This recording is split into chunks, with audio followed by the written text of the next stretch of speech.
Olá, pessoal. Estou de volta. Vamos prosseguir aqui, né, com o nosso grego clássico. Eu vou hoje falar mais um pouquinho, assim, um pouquinho mais detalhadamente do acento e começar umas primeiras noções de gramática para a gente já poder ler alguma coisa à medida que a gente vai avançando. Então, vamos lá? O acento, que em grego chama prosodia, vocês devem conhecer a palavra em português prosódia, né? Vem daí, porque ele indica a prosódia, a musicalidade da língua, não é só a sílaba tônica, né? Então, a gente já sabe que tem o acento agudo, que em grego chama oxys, de baixo para cima, que pode aparecer nas três sílabas finais de uma palavra e sobre vogais breves ou longas e sobre ditongos. A gente vai falar disso também mais para frente. Tem o acento circunflexo, que é perispomene, né, que é esticado, literalmente, né, porque ele vai para cima e vai para baixo. Pode aparecer nas duas posições finais, ou seja, nas duas sílabas finais, mas somente sobre vogais longas ou ditongos. Por quê? Porque ele indica que algum fenômeno ali fonológico aconteceu. Tá? Então, por exemplo, olha aí a frase doron, o presente, e aí a gente tem en, a preposição em, te, o artigo feminino no dativo, olha aí o circunflexo, e agorá, agorai, se vocês quiserem, né? O agorá tem um acento circunflexo aí, tá? Tem o acento grave, ou barus, né? Pensa na palavra barítono, vem daí, quer dizer, grave, é um acento substituto, ele não é bem um acento usado nas palavras oxítonas, substituindo o acento agudo no meio da frase, para marcar uma determinada sequência. A gente vai falar dessa sequência, das leis dos três tempos, à medida que ela for aparecendo. Então, olha só essa palavra aí, kalos kaiagathos, né? Tá tudo com um acento grave.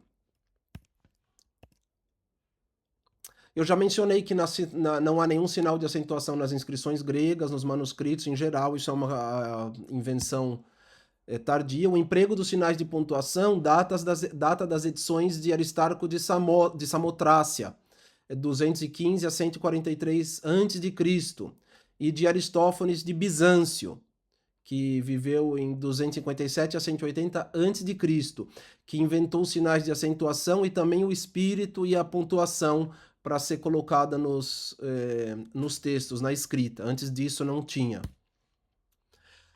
E uma coisa importante, não há palavra grega, então, depois daí, que não seja acentuada, exceto um grupo de palavras chamado enclíticas, né? A gente aprende, quando a gente aprende a conjugação em português, a gente aprende ênclise, né, próclise e mesóclise. Então, se eu digo assim, por exemplo, ele me falou, esse me é um pronome, ele é proclítico. E o que quer dizer uma palavra enclítica? A palavra enclítica é uma palavra que não tem, ou clítica, ela é uma palavra que não tem acento. Ela se apoia fonologicamente numa outra palavra. Pode ser a que vem antes ou a que vem depois. Daí ênclise ou próclise.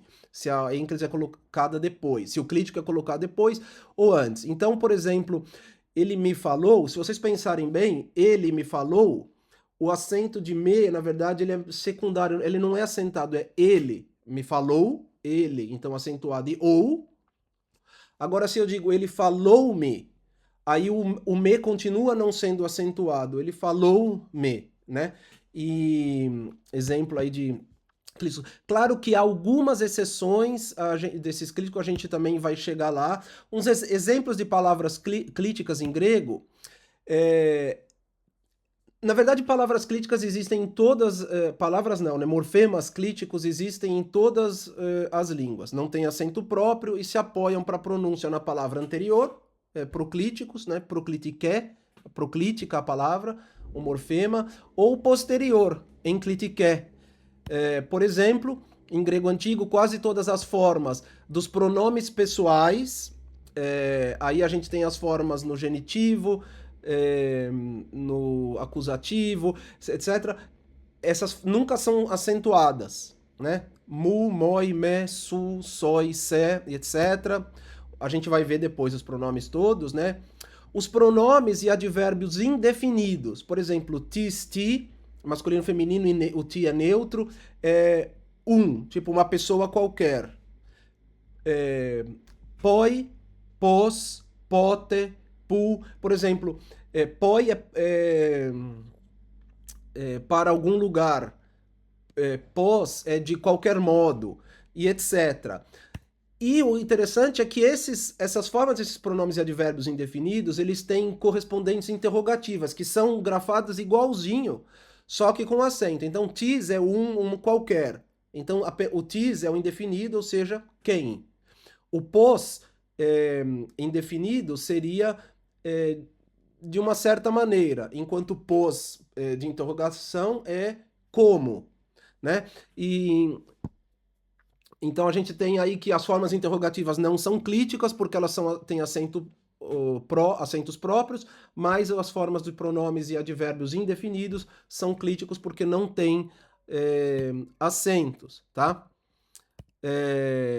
As partículas também normalmente são clíticas, elas mudam a pragmática, né, a estrutura da informação da frase. Então, se eu quiser dizer algo assim, por exemplo, por um lado eu sou bonito, mas por outro lado eu sou feio. Essas partículas que indicam essa contraposição, por exemplo, não seriam acentuadas em grego. E o grego é uma língua riquíssima de partículas. Eu lembro quando eu estudei, tem até um livro aí famoso da Oxford University Press que chama The Greek Particle, que é um livro clássico nos estudos de grego antigo, que tem um tratamento de toda a sintaxe lá, do uso das partículas, etc. Vale a pena conhecer. Eu vou botar ele aqui para vocês verem. Então agora a gente vai ver alguns exemplos de combinação do acento com formas clíticas, tá? Olha só, anertis, anertis. Como esse tis é clítico, é o indefinido, ele não precisa levar acento e se apoia no acento de anertis, um certo homem, um tal homem, um homem. Kalonesti, essa forma da terceira pessoa singular do presente indicativo é clítica. Então ela não precisa do acento. Graustis. Graus, esse gr vem da palavra geriátrica, gr, essa mesma raiz. Graus quer dizer velha, idosa, então graustis, uma certa velha. Androntinon, androntinon. Aí agora tem uma regra interessante que vocês já podem saber que existe. Claro que ela não se aplica sempre, porque em grego existem palavras oxítonas. Mas ela é o seguinte, para explicar o acento em grego, a gente vai muitas vezes recorrer à regra do terceiro tempo. A regra do terceiro tempo é o seguinte, a gente olha a última sílaba da palavra. Se na última sílaba da palavra tiver uma vogal longa, aí ela conta 2 tempos. Todas as outras, de trás para frente, com exceção da última, contam 1 tempo. A sílaba acentuada não pode passar do terceiro tempo. Então, olha só, tinon tem 2, porque tem um ômega, 3 com ti, e aí o O não poderia ficar sem ser acentuado. Então, androntinon. Agora, crenetis, né? Uma certa fonte. Doron, o presente, de Doroteu, e o plural nominativo e acusativo neutro é dorá. Dora, na verdade. Só que aqui acontece exatamente isso que eu estou falando. O A de Tina é breve. Então a gente teria 1 tempo, 2 tempos no ti e 3 tempos. Como o acento está no dó, de trás para frente ele estaria na 4ª sílaba. Isso não pode acontecer. Então existe um acento secundário na palavra, na sílaba ra, para onde tina vai se apoiar, doratina, tá?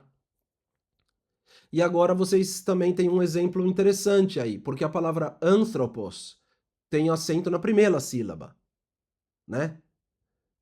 Então, olha só, anthropos tis. Na regra do terceiro tempo, tis é breve. Então, 2 no pó, 3 no ró. Eu não posso ficar 3 sílabas sem acentuar em grego. Então, eu coloco um acento secundário no pós, que é onde o clítico ti vai se apoiar. Anthropostis. Certo? Na leitura seria certo ler anthropostis, justamente por causa do tis. Senão seria anthropos. Alguns conceitos básicos agora eu não vou mais falar, era só para dar uma pincelada assim na questão dos acentos e dos clíticos. Agora a gente vai começar a falar um pouquinho da gramática, da estrutura da língua grega. Então, vamos pegar essa frase. Ho anthropos akouei ton logon. Akouei ton logon. Ok? Então está escrito: o homem ouve a palavra. Palavra em grego não é masculino, tá? O logos é masculino. Então, ho anthropos akouei ton logon. O homem ouve a palavra. Vocês veem que a palavra homem aí tá com a terminação dela marcada em vermelho. Vamos fazer essa frase em português? O homem ouve a palavra. Em português, o sujeito da frase, numa frase pragmaticamente neutra, ou seja, uma afirmação, ela vem antes do verbo e o objeto depois. O homem ouve a palavra, certo? Se eu mudar a palavra com o homem de posição, eu tenho uma frase diferente. A palavra ouve o homem, tá? Em grego, essa mudança de ordem não teria o mesmo efeito que em português. Por quê? Porque o final da palavra em grego, ele carrega uma desinência, ou seja, um sufixo, uma terminação, que indica a função dessa palavra dentro da frase. Então aqui o ho anthropos, a gente tem a forma, eu não vou falar tecnicamente agora, a gente vai chegar lá ainda hoje. Ou talvez na próxima lição. O homem, aqui, ele só pode ser sujeito, independente de onde ele está. Por quê? Porque a terminação os é a terminação do sujeito.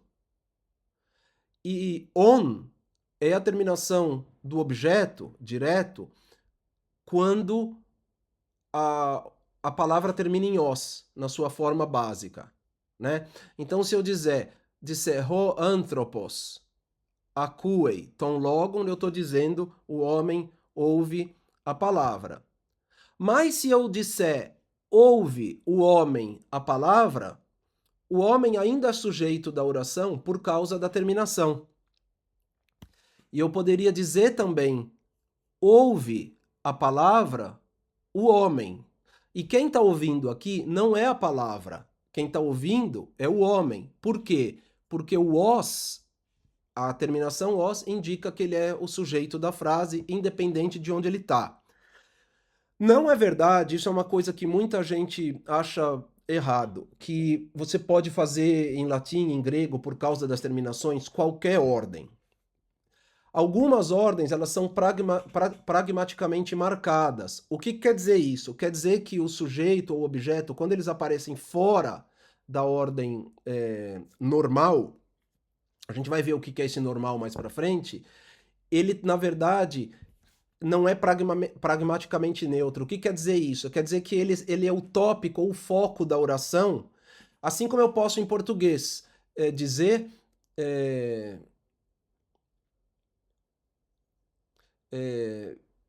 de carros eu gosto. Quando a frase pragmaticamente neutra seria eu gosto de carro. Mas por um contexto pragmático específico, na estrutura da informação, me permite em português botar o objeto para frente e colocar o complemento lá na frente e dizer de carro eu gosto. Né? E isso a gente sabe que tem um contexto contrastivo, tipo, de carro eu gosto, de caminhão não. Né? Não sei se está para entender. Nesse outro exemplo 4, a palavra ouve o homem. É a ordem aí. Mas, na verdade, o que está escrito aí em português é que o homem ouve a palavra. Por quê? Porque a terminação de homem é a terminação da forma do sujeito. A palavra o homem ouve. Não é a palavra que ouve o homem nessa frase também, é o homem. O homem, em todas essas frases, ele é sujeito.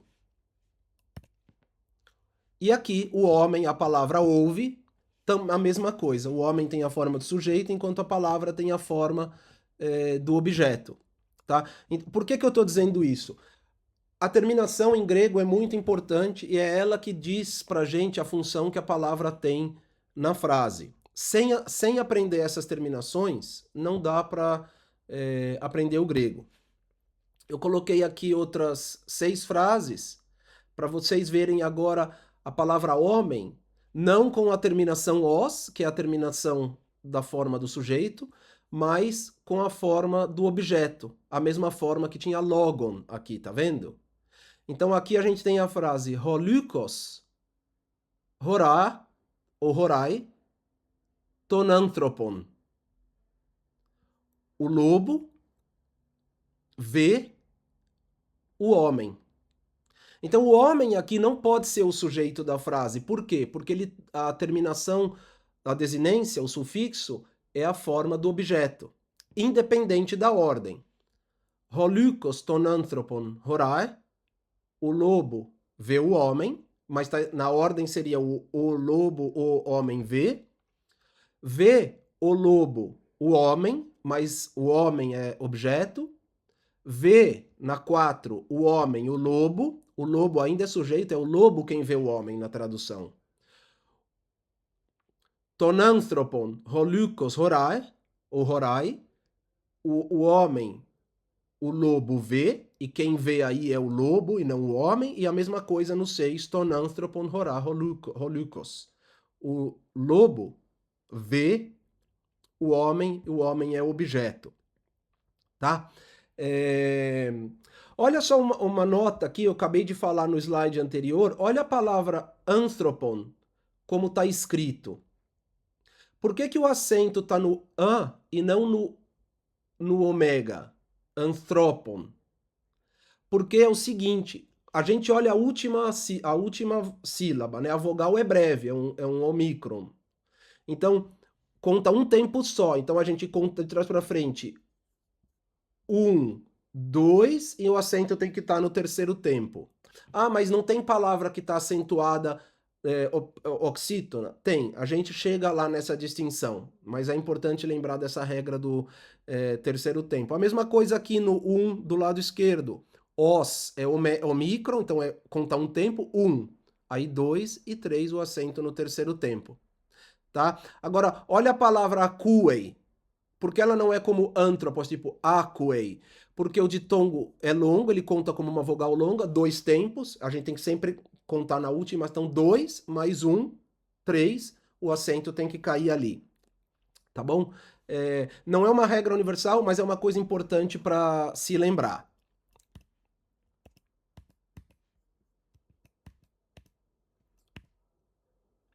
Tá, então agora vamos falar de mais conceitos básicos. Essas terminações,